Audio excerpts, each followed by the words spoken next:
I knelt in the emerald hall, while the millionaire looked down at me contemptuously. Filthy scum like you only deserve to scrub toilets. He poured expensive wine over my head, crushed my hand under his heel while the upper class laughed and filmed. You'll never belong here, you stinking low-life dog, he whispered. But what he didn't know was about to shatter everything he had built. Welcome to Melina's Stories. I share new life stories here every day, and I'd really appreciate it if you hit subscribe and like my video. Drop a comment down below telling me where you're watching from and what time it is for you right now. I read every single comment, and it helps me to know I'm not alone in this. My name is Diana Vance, 32 years old, but the long nights sitting alone in my penthouse office, looking down at the illuminated city my father once built with his own calloused hands, make me feel as though I have lived through an entire lifetime of trauma. I grew up in a small house on the edge of a poor town, where the smell of freshly cut grass in the summer and wood smoke in the winter was all we had. A place where my father, an ordinary construction worker, taught me that only honesty and hard work endure, while my mother constantly reminded me that the heart decides whether a person is truly rich or poor.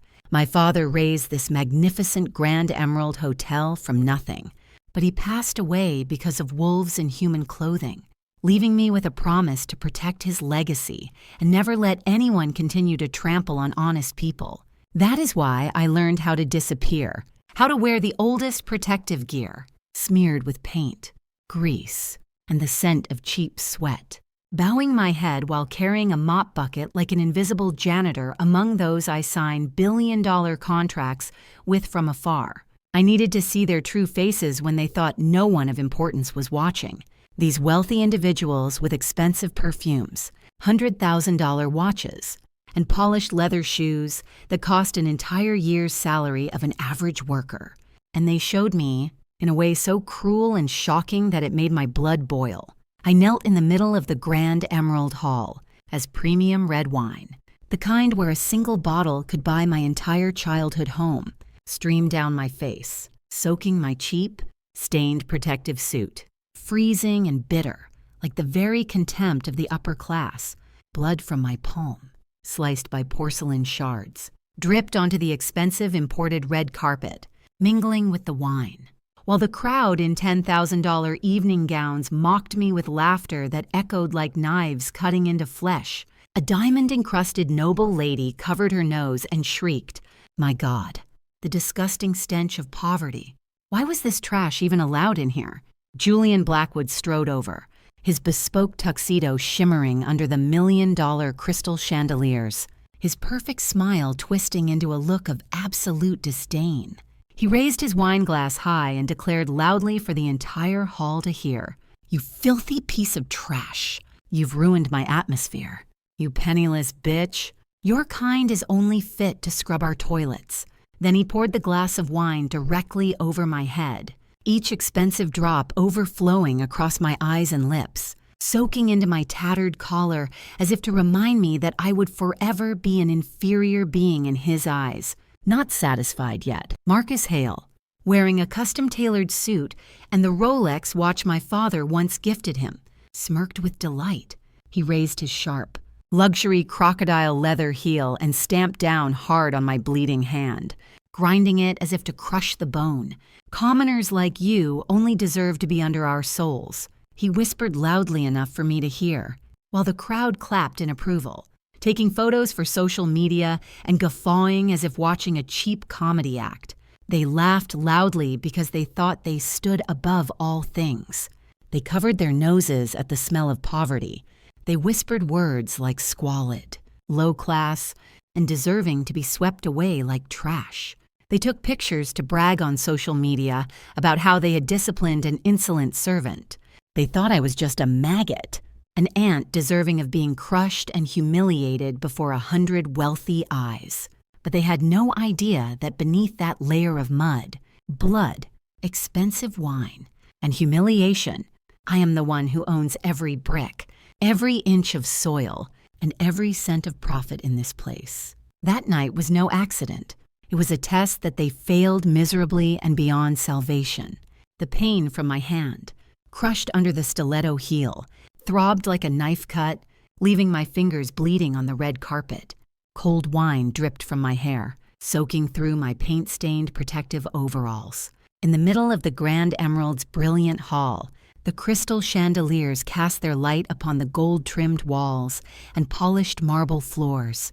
The banquet tables, heavy with fresh flowers and pristine white linens worth a fortune, only deepened my humiliation.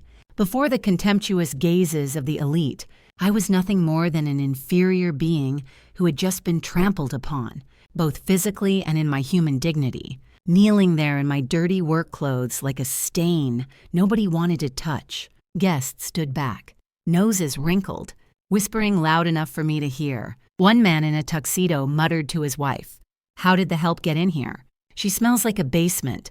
A woman nearby laughed behind her hand and said, "Look at her hands, real worker hands, so rough and ugly." Their words cut deeper than the glass shards still scattered around me from the broken family figurine. I kept my head down at first, breathing slow, letting the humiliation sink in because I needed to feel it. This wasn't an accident. I'd walked in here dressed exactly like this on purpose, carrying that old porcelain piece my grandmother gave me, knowing something like this might happen. Julian Blackwood had been on my watch list for too long, his fake smiles for cameras, his quiet cruelty to anyone he thought didn't matter. Tonight, I came to see how far that cruelty went when he believed no one important was looking. I looked up slowly, blinking wine from my eyes, and there he was.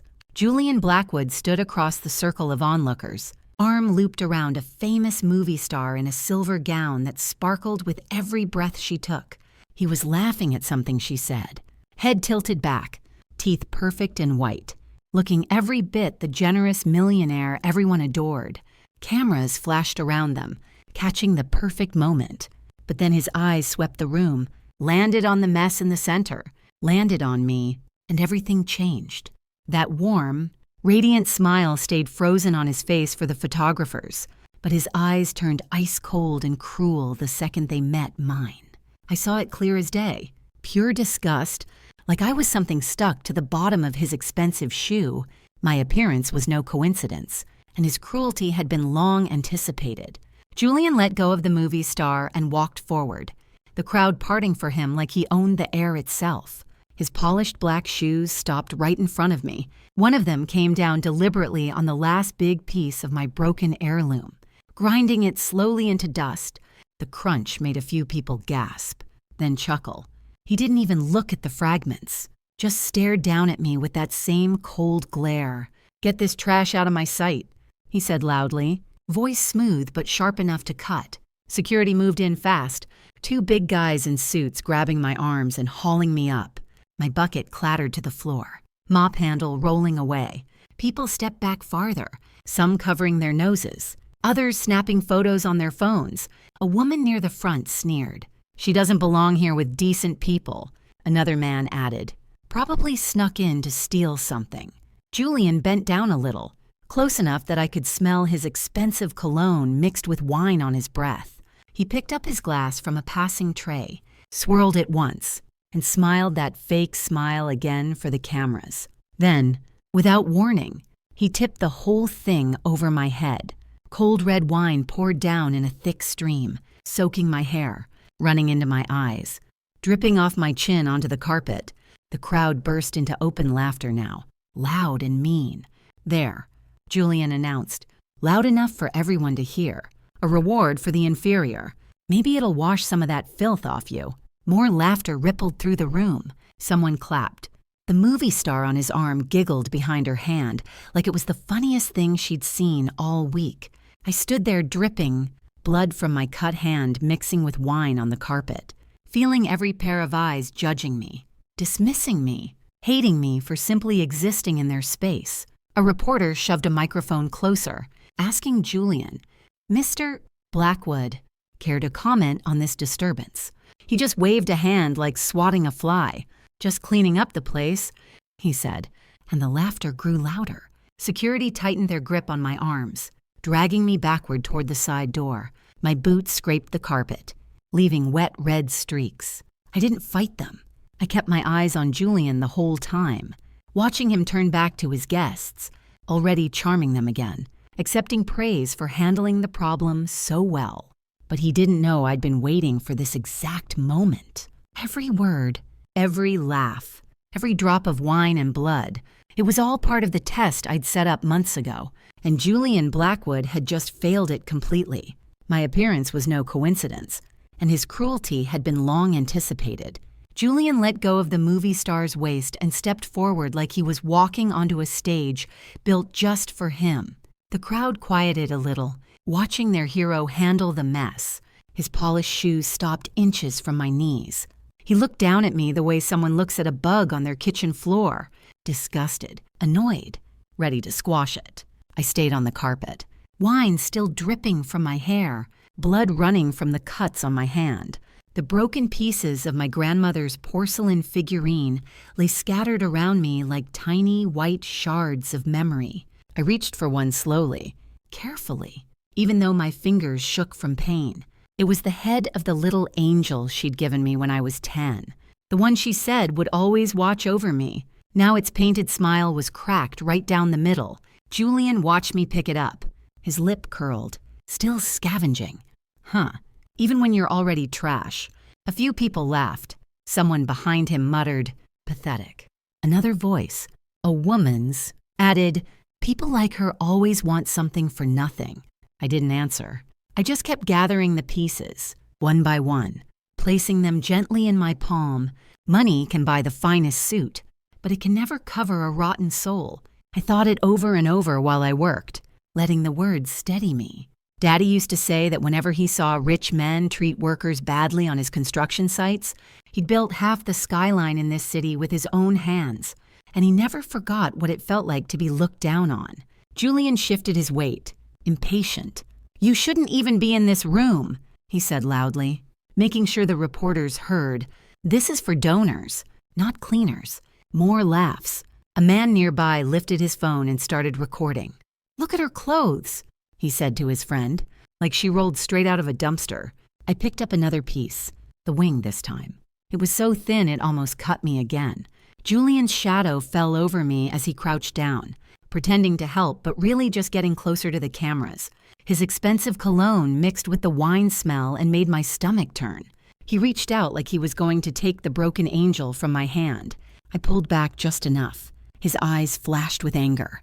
Then he smiled that fake, perfect smile again and stood up. "Security," he called, voice calm but sharp. "Remove this person before she ruins the carpet anymore." The two guards who had shoved me earlier came back fast. One grabbed my upper arm hard enough to bruise. The other snatched my cleaning bucket away like it offended him. People stepped aside, wrinkling their noses. A woman in a red dress said, "Honestly, how did management let this happen? Standards are dropping." I didn't fight. I let them pull me to my knees fully again so I could reach the last few shards. My fingers were bloody now, leaving red prints on the white porcelain. Julian watched, arms crossed, enjoying the show. When I had every piece I could find, I closed my fist gently around them. The sharp edges pressed into my skin, but I didn't care. These pieces were all I had left of the simple, honest life my family believed in before money and power twisted everything. Julian leaned down then, close enough that only I could hear him over the chatter. His breath was warm against my ear. His voice dropped to a cold whisper. "There is no place for lowlifes here. Vanish before I make you disappear forever." He straightened up, smiled wide for the flashing cameras again, and turned back to his guests like nothing had happened. They applauded lightly, impressed by how smoothly he'd handled the problem. I stayed on my knees a second longer, feeling the weight of those broken pieces in my hand, feeling the sting of every insult, every laugh, every look of pure contempt. They all thought they were better than me because of clothes and money and titles. He doesn't know that this very threat is the beginning of the fall of the Blackwood Empire. Julian straightened up after his whisper, that cold smile still plastered on his face for the cameras. The crowd relaxed again, thinking the little drama was over. People turned back to their conversations, clinking glasses, laughing about the filthy intruder who dared spoil their evening. Security loosened their grip on my arms just a bit, waiting for Julian's next order. I stayed on my knees, clutching the broken pieces of the porcelain angel in one bloody hand. My other hand pressed against the carpet for balance as I started to push myself up slowly. Wine dripped from my soaked hair onto the red carpet, leaving dark spots that spread like blood. Julian noticed me moving. His eyes flicked back to me, annoyed that I was still there, still taking up space in his perfect world. He took one step closer, casual, almost accidental, and extended his polished shoe just enough to catch my ankle. I felt it hook behind my foot, deliberate and quick. Before I could steady myself, he shifted his weight and I went down hard again, face first toward the carpet. My small canvas bag, the one I'd carried in with my cleaning supplies, flew from my shoulder and landed with a soft thud a few feet away. The zipper had been half open, and now everything spilled out across the gleaming floor. A folded rag, a small bottle of cleaner, a few crumpled tissues, and then the ring. It rolled out slowly, catching every light from the chandeliers above. Gold, heavy, set with a large emerald surrounded by tiny diamonds that flashed like fire. It spun once, twice, then settled right in front of Julian's shoes, sparkling so brightly it drew gasps from the people closest to us. The room went quieter again. Heads turned, phones lifted. Someone whispered, "Is that one of the auction pieces?" Julian's eyes dropped to the ring. For a second, his face stayed blank. Then something shifted. The contempt was still there, but now it mixed with something sharper, greed, raw and hungry. I saw it clear as day. He recognized the ring immediately. It was supposed to be locked away with the other auction items. One of the star lots expected to fetch millions tonight. But here it was, lying on the floor next to a dirty janitor's spilled bag. People started murmuring louder. How did she get that? Thief. Call security. Oh wait, she's already caught. A woman near Julian pointed at me and said loudly, "That disgusting creature must have stolen it. Look at her. She probably rifled through the display cases when no one was watching." Another man nodded, sneering. Typical. They see something shiny and can't help themselves. Julian didn't correct them. He didn't say a word about how the real auction pieces had quietly been replaced with fakes weeks ago. Fakes he'd arranged himself so he could claim insurance money later. Instead, he bent down slowly and picked up the ring between two fingers, holding it up to the light like he'd just discovered evidence.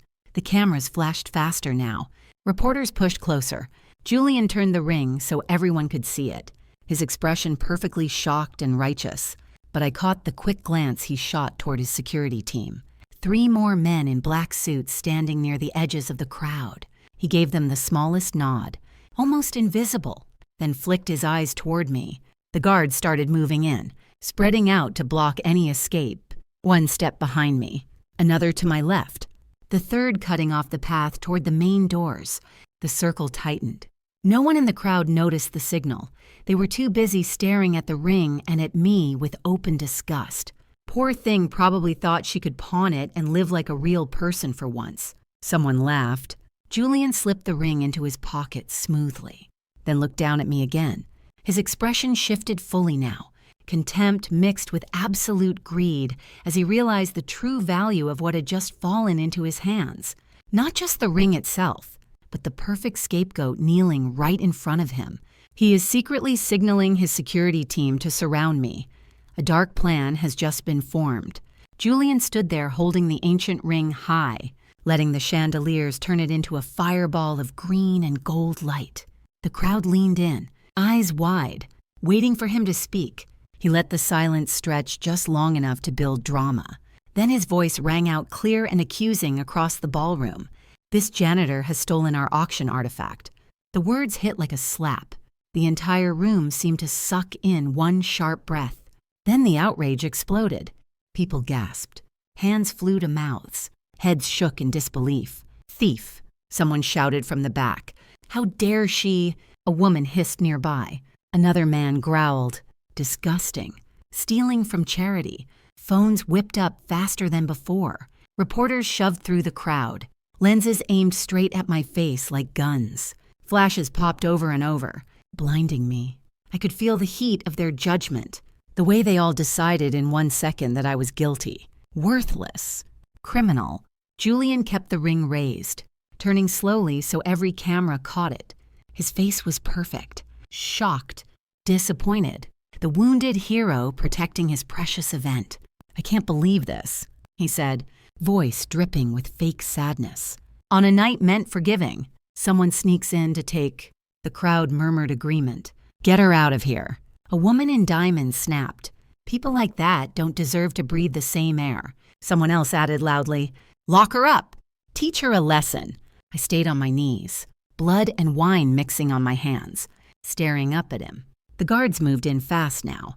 The same two burly ones from earlier grabbed my arms again, fingers digging deep into my skin. They yanked me up hard, my feet leaving the carpet for a second.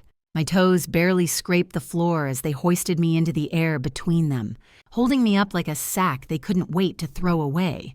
I dangled there, overalls sagging and wet, hair plastered across my face. The crowd pressed closer, hungry for more drama. A man pointed and laughed. "Look at her, caught red-handed." A younger woman in a tight dress sneered. "Trash trying to play with real treasures." Julian stepped forward, still holding the ring. He looked right at me, eyes gleaming with victory. "Take her somewhere quiet," he told the guards, loud enough for nearby reporters to hear. "We'll sort this out privately before the police arrive." The guards started dragging me backward toward the side door behind the stage. My boots scraped uselessly against the carpet. People parted for us, but not kindly. Some turned their backs. Others stared with open hate. One man muttered, "Should have known. Look how dirty she is." A woman covered her nose again and said, "Smells like poverty and crime." Cameras followed every step. Flashes kept going off in my eyes. I could hear shutters clicking, voices shouting questions at Julian. "Mr. Blackwood, will charges be pressed? How much is the ring worth?"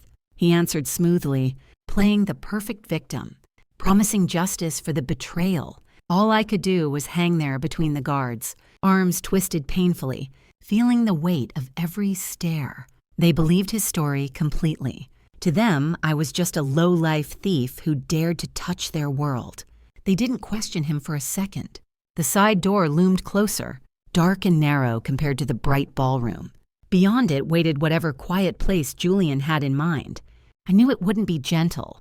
The crowd gasped again in fresh outrage as the guards lifted me higher, carrying me the last few feet. Reporters' lenses stayed locked on my face, catching every drop of wine, every smear of blood and paint. This is the script Julian wants, but he doesn't know he is performing for a director. Me. The guards hauled me through the narrow backstage corridor and shoved me into the small VIP room behind the stage. The door slammed shut with a heavy click, locking from the outside. The bright gala lights disappeared, replaced by one harsh bulb hanging from the ceiling. The air smelled of old tobacco and dust. A scratched wooden table sat in the middle with two metal chairs. The guards dropped me into one chair hard enough to make it scrape the floor. Julian followed us in, calm as ever. He closed the door softly, turned the lock himself, and slipped the ancient ring from his pocket onto the table. It glinted under the light. The two guards stood behind me, arms crossed, blocking any move I might make. Julian sat across from me and leaned back. "You made a big mistake tonight," he said, voice low and cold. "Stealing from my auction. In front of all those people." I stayed quiet. My hands rested on my lap, still bloody and sore. Wine had dried crusty in my hair and on my stained overalls. I could have stopped this right there. My real ID and black card were sewn into a hidden pocket. One word, one flash of that card, and everything would change. Julian waited for me to speak. When I didn't, his lip curled. Nothing to say. Typical. People like you never have anything worth hearing. One guard laughed. "Look at her clothes. Like she crawled out of a gutter." The other added, "Smells like it too. Cheap and dirty." Julian raised a hand to silence them, but he smiled at their words. "Let's keep this simple," he continued. "Sign a confession. Admit you stole the ring. We'll say it was a misunderstanding. You walk out. No police. Refuse." He shrugged. "Things get harder." He slid a typed sheet across the table. My name was already on it. Diana Vance, janitor, confessing to theft of the auction artifact. There was even space for details about returning other stolen items. I stared at the paper, didn't touch the pen he placed next to it. Julian's patience thinned. "You think you're tough? Sitting there all quiet like it matters." He leaned closer. "You're nothing. A nobody in dirty overalls who thought she could touch things meant for better people. Sign it. Or my friends here will help you." The guard stepped closer. One cracked his knuckles. "We can make her sign," he said. "Easy." Julian nodded slowly. "See, even they know trash when they see it." I kept my face blank, but inside I weighed everything. Ending it now would be safe. Revealing who I was would shut him up fast, but I needed the full truth. How far he would go when he thought no one was watching. I could pull out my billionaire ID right now to end this humiliation, but I need to know just how evil he can be. Julian checked his watch, then glanced at the door. Through the small glass window, I saw the hotel manager standing outside in the hallway, waiting. Julian met his eyes and gave a quick, clear wink. The manager nodded once and walked away. I catch Julian winking at the hotel manager, an undeniable act of collusion. If I step into that dark room, I will lose my safety, but I will gain the truth. The heavy door swung open, and the guards shoved me inside. My boots stumbled on the concrete floor as they pushed me toward the table. Julian stepped in right behind us. Calm and collected, he turned, shut the door firmly, and the lock clicked loud in the sudden quiet. The VIP room door behind the stage slammed shut, cutting off the light and the boisterous music, leaving only darkness and the smell of tobacco. A single bulb flickered on overhead, harsh and yellow. The room was small and bare. Scratched table, 2 metal chairs, stacks of old boxes in the corner. The air hung thick with stale cigar smoke from past deals made here. The gala's laughter and orchestra were gone, replaced by muffled thumps through the wall. The guards forced me into one chair. My wet overalls stuck cold to my skin. Blood from my cut hand smeared the armrest. Julian took the seat across from me, straightened his tuxedo cuffs, and placed the ancient ring on the table between us. It caught the light and threw green sparks. He stared at me for a long second, lips curled in disgust. "You really are pathetic," he said slowly. Sitting there, dripping like a stray dog, somebody let in from the rain. One guard chuckled. "She stinks of cheap paint and desperation." The other leaned against the wall. "Low-class thieves always do." Julian ignored them but didn't stop them. He pulled a folded paper from his inside pocket and smoothed it out on the table. It was a confession, already typed, with lines for my signature. My name was printed at the top. Deanna Vance, accused of theft. "Sign this," he said, voice flat. "Admit you stole the ring. Say you're sorry. We'll call it a mistake. You leave quietly. No police. No jail time." I didn't move, didn't speak. My eyes stayed on the paper. Julian's jaw tightened. "You think silence makes you strong? It just makes you look dumber." He pushed a pen toward me. "People like you don't belong in places like this. You sneak in. You grab what isn't yours. You get caught. End of story." The guard behind me shifted closer. "Want us to help her handwork." "Boss." Julian waved him off but smiled thinly. "She'll sign. They always do when they realize nobody's coming to save them." I kept still, watching his face, watching his hands. He thinks he holds the power of life and death. But I equipped this room long ago. Julian leaned forward, voice dropping lower. "Last chance. Sign it. Or things get painful. I don't have all night. The auction starts soon, and I need this cleaned up." When I still said nothing, he snatched the paper and slapped it down harder. Then he grabbed the pen and threw it so it rolled and stopped against my bloody fingers. "Sign this," he growled, eyes narrowing, "or you'll never walk out of this room on your own 2 feet. He thinks he holds the power of life and death. But I equipped this room long ago. Julian sat across the table, tapping his fingers on the forged confession. The pen lay next to it, waiting. The 2 guards stood close behind me, breathing heavy in the quiet room. The single bulb buzzed overhead. Tobacco smell hung thick in the air. "Pick up the pen," Julian said, voice low and hard. "Sign your name. Admit you're a thief. Then maybe you walk out of here." I didn't move. My bloody hand stayed in my lap. The pain in my fingers throbbed. but I ignored it. Julian leaned forward. "You're nothing but a dirty cleaner who got greedy. People like you disgust me." One guard snorted. "Look at her overalls. Stained and stinking. Shouldn't even be in the same building as decent folks." The other guard kicked the leg of my chair. "Low-class trash always thinks it can touch nice things." Julian smiled at their words. "Exactly. You don't belong here. You never did." Silence stretched. I stared past him into the shadows on the wall. Memories rushed in fast. In the shadows, I remember my father, the man who built this very building only to be swindled into ruin by men like Julian. Daddy's voice echoed in my head. He used to walk me through the construction site when I was small, pointing at beams and saying, "This hotel will stand for 100 years. Deanna, built honest." He paid every worker fairly, shook their hands, remembered their names. Rich partners smiled at him in meetings, called him friend, then cheated him behind his back. Fake invoices, secret deals, stolen contracts. They took everything. The stress put him in the ground. Julian snapped his fingers in front of my face. "Hey, back to earth. Janitor, sign it." I blinked, looked at him again. My eyes dropped to his left wrist as he lowered his hand. He was wearing Daddy's watch. The gold case, the cracked leather band, the tiny scratch on the face from when Daddy dropped a hammer years ago. I knew it like my own heartbeat. It disappeared the week he died. Everyone said lost. But there it was, wrapped around Julian's wrist like a trophy.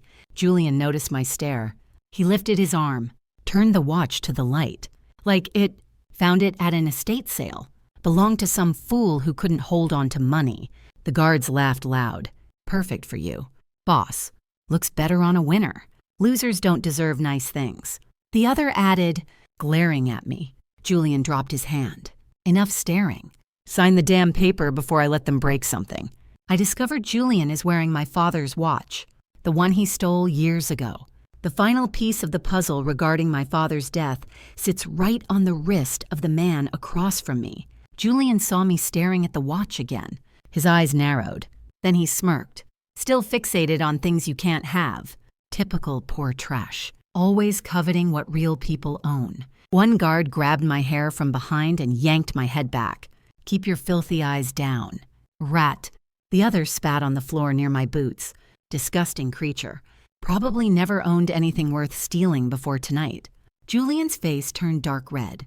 My silence, my straight stare, it was getting to him.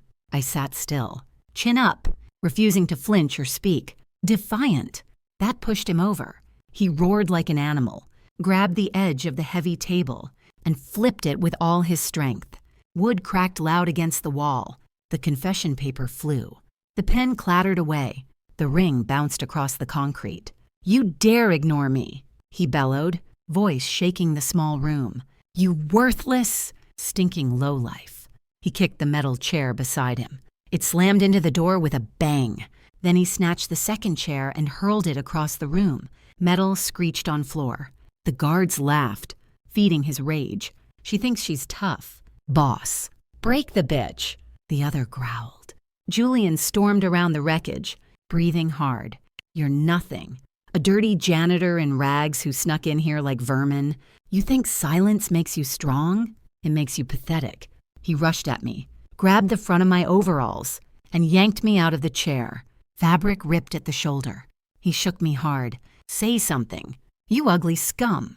I stayed quiet, eyes locked on his. No fear, no tears. That made him snap completely. He threw me back down. The chair tipped, and I hit the floor on my side. Pain shot through my ribs, but I pushed myself up slowly, sat straight again, chin high. Julian roared louder. He flipped the already overturned table again, wood splintering. "Defiant little sewer rat. You're lower than dirt." One guard stepped forward and backhanded me across the face. My lips split, blood warm on my chin. "That's for staring. Trash." The other kicked my leg hard. "Stay down where you belong." Julian towered over me, chest heaving. He bent low, face right in mine, spit flying as he spoke. "You have no idea how perfect you are for this. I swapped every real piece weeks ago. Fakes on stage. Originals already sold. Tonight I report theft. blame the disgusting janitor, sign your confession, and pocket millions in insurance money while you rot in prison with the rest of the garbage. The guards howled with laughter. Genius. Boss. She's too stupid to even understand. Ugly. Poor. And soon broken. The other sneered. Julian's gloat twisted his mouth into a cruel grin. He puts his face close to mine, gloating that he swapped the real ring for a fake and will pocket millions in insurance money tonight. He is digging his own grave with his own mouth in front of a hidden micro-recording device. Julian finally pulled back from my face, but his eyes stayed locked on mine, burning with that sick mix of triumph and disgust. The room was a wreck. Chairs overturned. Table splintered. Confession paper trampled under his polished shoes. The guards held me pinned in the chair, one with his meaty hand clamped around my throat, the other twisting my arm behind my back until my shoulder screamed. My lip was split, blood dripping slow onto my stained overalls, mixing with dried wine and paint smears. I didn't make a sound. I just stared straight at him, chin up, refusing to look away. That silence enraged him more than any scream ever could. Look at this defiant little animal, he spat, voice thick with contempt, sitting there in your filthy rags like you belong in the same room as me. You're nothing but a stinking janitor who got too greedy. One guard tightened his grip on my throat. Boss, she smells like a dumpster, cheap, dirty, and worthless, just like her kind always is. The other laughed, yanking my arm higher. Ugly face, too. Bet no one's ever looked at her without throwing up. Julian paced in front of me, breathing heavy. You people are all the same, sneaking into places you don't belong, touching things you'll never earn, thinking the world owes you something because you scrub toilets for a living. He stopped and leaned down again, close enough that I felt spit land on my cheek. You disgust me. Your poverty, your dirt, your ugly defiance. It all makes me sick. The guard behind me joined in. Should drag her out back and hose her down like the stray dog she is. Julian straightened and nodded. Maybe later. First, she signs. His phone buzzed loudly in his pocket. He snatched it out. Read the screen. And his face darkened. The auction was starting. The host needed him on stage now for the opening remarks. Time was gone. Damn it, he snarled, shoving the phone away. I don't have time for your pathetic games anymore. He reached inside his tuxedo jacket and pulled out a sleek black taser. He flicked the switch, and blue electricity crackled loud, lighting the room in sharp flashes. The guards forced me flatter against the chair, one pinning my chest, the other holding both wrists. Julian stepped close, taser raised to my neck. This is your last chance. You worthless piece of trash. Sign the confession, or I fry you until you beg. I kept my eyes on his, silent, unblinking. Blood trickled from my lip. No fear, no plea. That pushed him completely over. His face twisted purple. You think you're better than me? You think your silence means anything? He pressed the taser hard against my collarbone, prongs biting through fabric. I own everything here. I own this hotel tonight. I own you, you filthy low-class rat. The guards cheered him on. Zap the bitch. Boss, make the ugly cow scream. Teach her what happens to poor scum who don't know their place. The other growled. Julian's thumb pressed the trigger. I am the law here. Right at that moment, a thin blue beam shot from the face of the watch on his wrist. The watch stolen from my father years ago. It swept across my eyes in a quick, cold retinal scan, silent and precise. He screams, I am the law here, just as a blue light from his watch scans my retina. The truth is verified. My AI system has just identified the purge target. The blue scan vanished in an instant, unnoticed by Julian or the guards. Julian still held the crackling taser against my side, his thumb white on the trigger. The guards wasted no time. One slammed the confession paper onto the overturned table's edge and dragged it under my face. The other seized the back of my neck with a meaty hand and forced my head down hard. My cheek scraped across the rough wood, full of old scratches, splinters, and burn marks from forgotten cigarettes. Pain flared, but I bit it back. Sign it. You filthy animal. The guard pressing my head growled, grinding my face deeper into the table. Wood dust and old grime smeared into my split lip. Dirty janitors like you don't get to say no. The second guard wrenched my right arm forward, twisting until my shoulder screamed. He jammed the pen between my bloody fingers. Write your name. Trash. Confess like the thief you are. I resisted, keeping my hand limp. The pen slipped. That made them angrier. Julian watched, taser still humming. Harder, he ordered. Voice cold. Make the parasite feel what low-class scum deserves. The guard on my neck leaned his full weight down. My breath came short. Face mashed against the scarred wood. You stink of poverty, he hissed in my ear. Ugly. Worthless rat crawling where you don't belong. The other guard slapped my hand onto the paper, forcing the pen tip to the signature line. Ink smeared red from my blood. Move it, cow, or we'll break every finger until you do. Julian stepped closer, eyes gleaming with hate. You people are all the same. Sneaking, stealing, thinking the world owes you because you scrub floors. You disgust me. Your dirt, your rags, your stupid face. It all makes me sick. The guards laughed, feeding off him. One twisted my wrist harder. She's too dumb to even write properly. Typical poor trash. Can't do anything right. The other spat on the table near my cheek. Bet she lives in some rat-infested hole with 10 others just like her. They pressed again, smashing my hand down. The pen scratched the paper, leaving bloody streaks. My fingers trembled from pain, but I still didn't grip it willingly. Julian crouched beside me, voice dripping contempt. No one will believe you over me, a disgusting cleaner in stained overalls. They'll lock you up and throw away the key. You'll rot with the rest of the garbage that dares to touch things meant for better people. The guard on my neck ground harder. Sign. You ugly bitch! Or we'll carve the confession into your skin. Julian straightened and threw his head back. A high, manic laugh burst out of him, echoing off the walls. Goodbye, sewer rat. Tonight you'll rot in prison. He raised his hand high, palm open, ready to deliver one final, vicious slap across my face. He raises his hand to deliver one final slap when the sound from the central speakers begins to distort with static. Julian's hand hung high above me, fingers curled like claws, ready to crash down across my already bleeding face.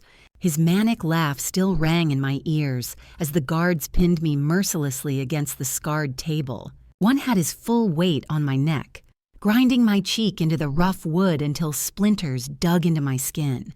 The other twisted both my arms behind my back, pulling until my shoulders burned. The confession paper was crumpled beneath my chest, smeared red from my blood. You're finished, you worthless piece of garbage, Julian hissed, voice dripping with contempt. No one will ever believe a dirty, stinking janitor over me. You're lower than the scum I scrape off my shoes. The guard on my neck laughed low. She smells like a sewer. Ugly cow. Bet her own mother wouldn't claim her. The other yanked my hair, forcing my head up just enough to meet Julian's eyes. Poor trash like this always ends up in a cage. That's all you're good for. Rotting where real people don't have to see you. Julian's lip curled in pure disgust. You dared to touch things meant for better people. You dared to breathe the same air. Now you pay. His hand started down, fast and hard. That's when it happened. A sharp, grating static exploded from the central speakers hidden in the walls and ceiling. The muffled gala music cut dead. The harsh crackle filled the room, loud and unnatural, like metal tearing. Then the lights died. The power cut out completely. The single bulb vanished. The faint glow from Julian's phone screen blinked off. Total blackness swallowed everything. No emergency lights. No backup. Just pitch dark. At the same moment, screams erupted from the ballroom outside. Hundreds of guests, panicked, confused, shouting as the grand chandeliers went dark. Women shrieked. Glasses shattered. Tables overturned. The chaos poured through the sealed door like a flood of terror. Inside our room, the air turned thick and heavy. No windows. No vents working without power. The stale tobacco stench closed in, mixed with sweat and blood. Breathing felt harder already. A sense of suffocation took hold fast, lungs tightening. hearts racing in the dark. The guards froze for a second, grips loosening. "What the?" one muttered, voice cracking with sudden fear. Julian cursed loudly. "Generators. Where are the damn generators?" But nothing came back on. The screams outside grew wilder, frantic running, people crashing into each other, cries of fire, and "Get out." In the blackness, the guard still holding the dead taser panicked completely. He jammed it against my neck anyway and slammed the trigger. Even without full power, leftover charge exploded in a bright blue-white burst. Sparks flew inches from my face, lighting the room in a split-second flash. Julian's shocked snarl, the guard's wide, terrified eyes, my own bloodied reflection in the table's varnish, all frozen before darkness crashed back amidst the chaos. An anonymous figure in the dark has just unlocked the door. The sparks from the taser died instantly, leaving only the sharp smell of burnt electricity and the ringing in my ears. The room was pitch black, the kind of darkness that presses against your skin. Outside, the ballroom had turned into pure panic. Hundreds of guests screaming, running, crashing into each other as the lights stayed dead. The sounds leaked through the walls, high-pitched shrieks, deep shouts, glass shattering, tables overturning. It felt like the whole glamorous world was coming apart. Inside, the air was already thick and hard to breathe. No windows, no vents working. The tobacco stench mixed with sweat, blood, and fear. My chest tightened. The guards let go of me completely now, stumbling in the dark, cursing as they banged into furniture. Julian's voice cracked first. "Who opened the door? Show yourself." He fumbled toward the sound, hands out. "This is my event. My security. Why isn't anything working?" One guard tripped over the overturned table and swore. "Boss, we're trapped. That filthy janitor. She did this. Witch must have sabotaged something." The other guard found me in the dark and shoved me hard against the wall. My back hit concrete. "You disgusting lowlife," he hissed, breath hot on my face. "Poor, ugly trash like you always ruins everything. Should have left you on the street where you belong." Julian joined in, voice rising higher, losing all his smooth control. "Why has the security system betrayed me?" He screamed into the darkness. Pounding on the door, I paid for the best. "I own this night." The guard shoved me again. "It's her fault. Stinking parasite. People like her don't deserve to be in buildings like this." I stood there in the blackness, pain throbbing everywhere, face swollen, ribs bruised, blood drying on my skin. For a long moment, it felt like everything was lost. They had broken me down, insulted me, hurt me, and now we were all trapped. Maybe this was the end. Maybe I had pushed the test too far. Julian kept screaming, "Open the locks. Someone get me out. I'm Julian Blackwood. I don't belong in here with that garbage." The guard near me laughed bitterly. "Yeah, boss. Stuck with the dirty cleaner. She smells like failure, like everything wrong with the world." The other added, "Ugly rat. Bet she's smiling in the dark. Happy she ruined your big night." I wasn't smiling. I was listening, breathing slow, feeling the shift. Then, in the far corner, the small emergency LED screen flickered to life on its own backup battery. Cold blue light filled the room, weak but sharp. The glow showed Julian's pale, sweating face twisted in terror. The guards looked small and scared, and me, stained, bloody, but standing straight. The screen played crystal clear 4K video, the red carpet earlier tonight. There was Julian, smiling for cameras, then deliberately stepping on my bleeding hand, grinding his heel slow and cruel, my gasp of pain, the crowd laughing, him pouring wine over my head, calling it a reward for the inferior. Every insult, every kick, every sneer from the guards, captured perfectly, replayed in high definition. Julian stared at it, mouth open. The guards froze. In that cold light, something changed inside me. The pain was still there. The insult still stung. But watching him see himself, watching the fake world crack, I realized it wasn't enough to just expose him. It wasn't enough to punish one man. I realize I don't just want to punish him, I want to destroy the entire fake world he represents. The cold blue light from the small LED screen painted everything in harsh shadows. The video looped, Julian's polished shoe grinding into my bleeding hand, the wine pouring over my head, his voice calling it a reward for the inferior. The crowd's cruel laughter. Julian stared at his own image, face draining of color.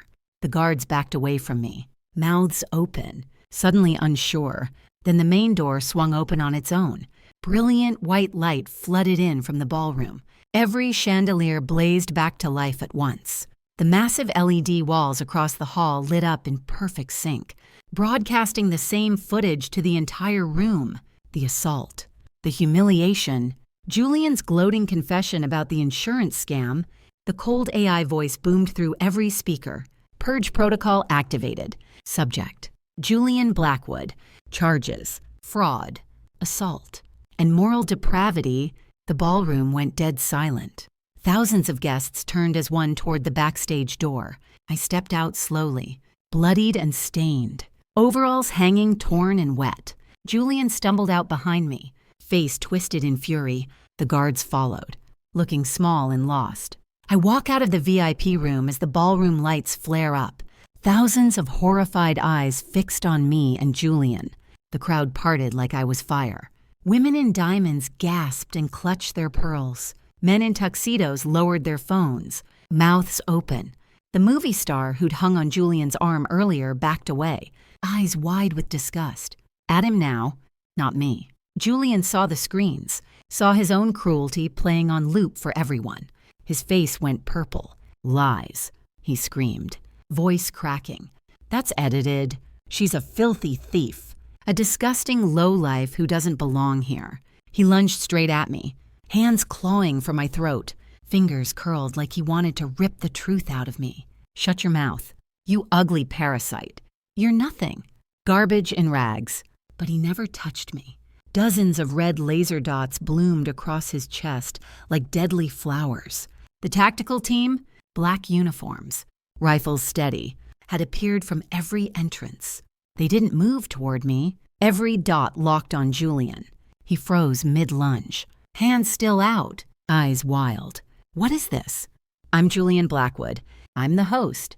Get these guns off me. The team didn't flinch. As one. They dropped smoothly to a single knee, rifles lowered, heads bowed in perfect respect.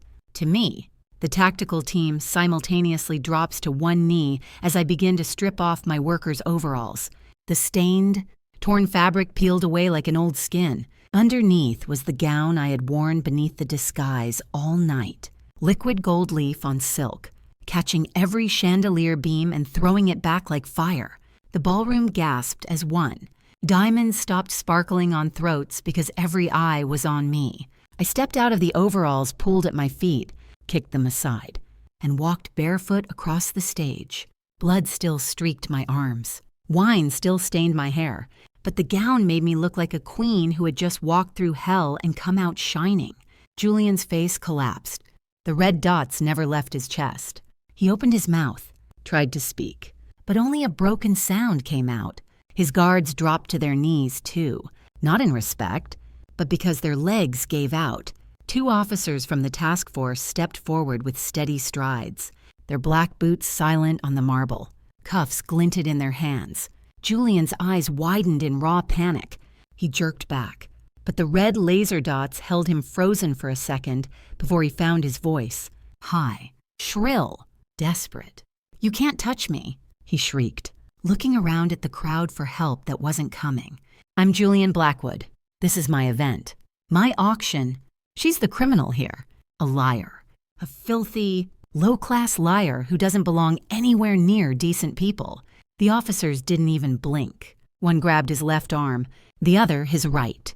They twisted them behind his back with practiced force. Julian gasped as the cold metal cuffs snapped shut around his wrists. Click, click. He thrashed like a trapped animal, face turning deep purple, veins bulging at his temples. "Do you have any idea who I am?" he screamed at the officers. "I'll have your badges. I'll sue every one of you. I'll ruin your lives. You're making a mistake." The crowd watched in stunned silence. The woman in the front row, the same one who had sneered at me earlier, calling me gutter trash while covering her nose, now pressed her manicured hand over her mouth, eyes wide with shock. Her husband, face flushed red with shame, turned away, unable to meet anyone's gaze. All around them, phones stayed up, cameras rolling, capturing every humiliating second of Julian's downfall for the world to see tomorrow. The officers started dragging him toward the exit. Julian dug his expensive shoes into the marble, but they only scraped uselessly as he was pulled past me. Close enough that I smelled his fear sweat over his cologne. He lunged one last time, straining against the cuffs, spit flying from his lips as he snarled right in my face. "You're nothing. You hear me? You'll always be nothing. Just a dirty cleaner playing dress-up." I looked down at him, calm and steady, the gold gown still shimmering around me. My voice came out quiet but clear enough for the nearest microphones to catch. "No, Julian. You're the one who's nothing now." His mouth opened for another scream, but the officers yanked him harder. His shoes scraped louder down the steps, echoing in the silent hall. He twisted to look back at the crowd one last time, searching for allies, for sympathy, for anything, but found only turned backs and lowered eyes. Then someone near the back started clapping. Slow, deliberate claps.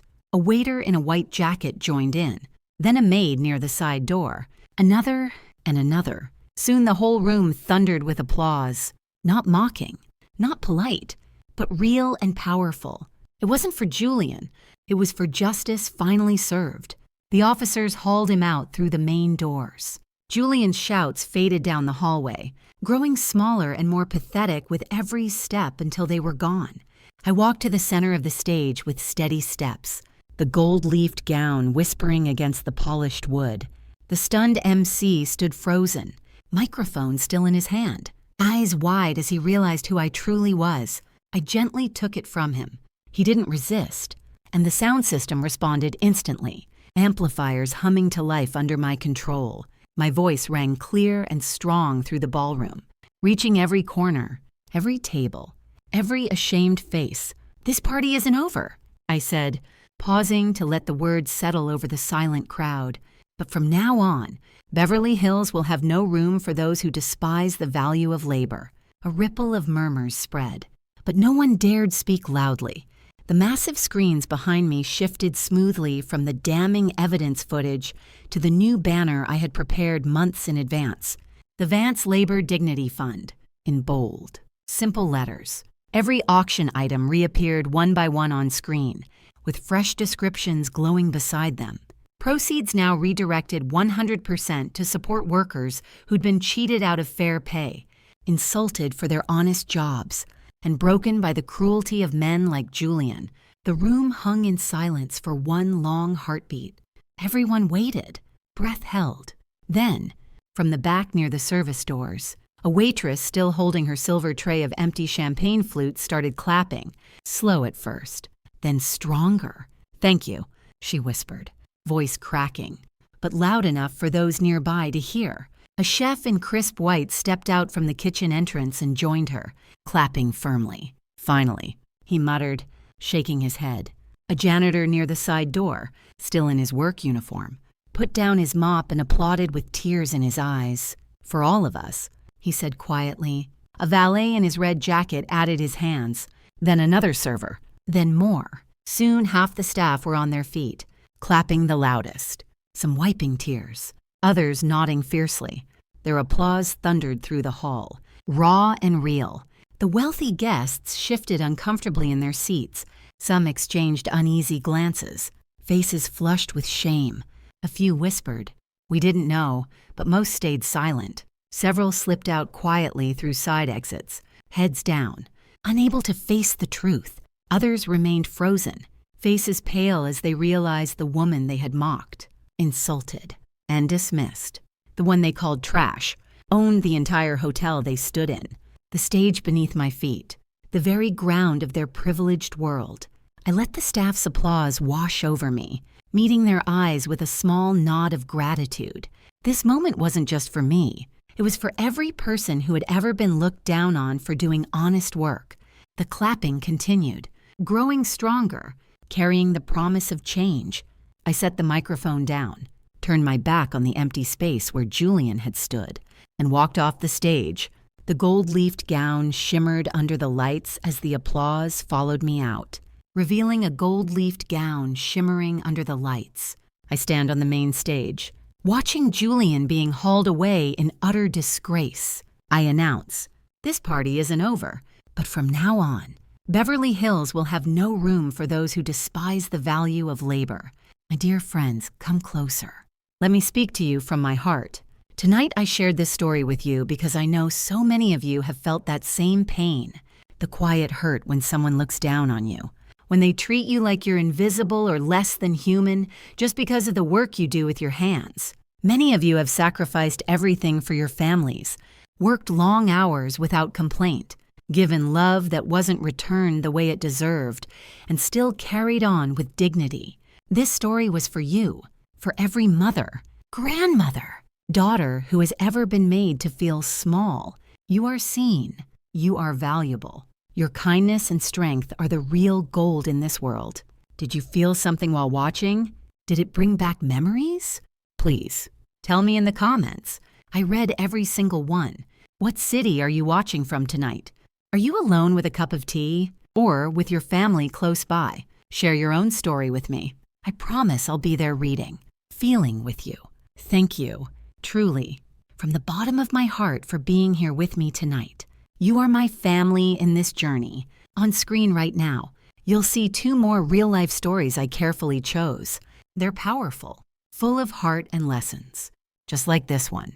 There are so many more waiting on my channel. If you haven't already, please subscribe and turn on the bell so we never miss each other. I'll be waiting for your beautiful comments. Until the next story, take care of your gentle hearts. With all my love and deepest respect, see you very soon.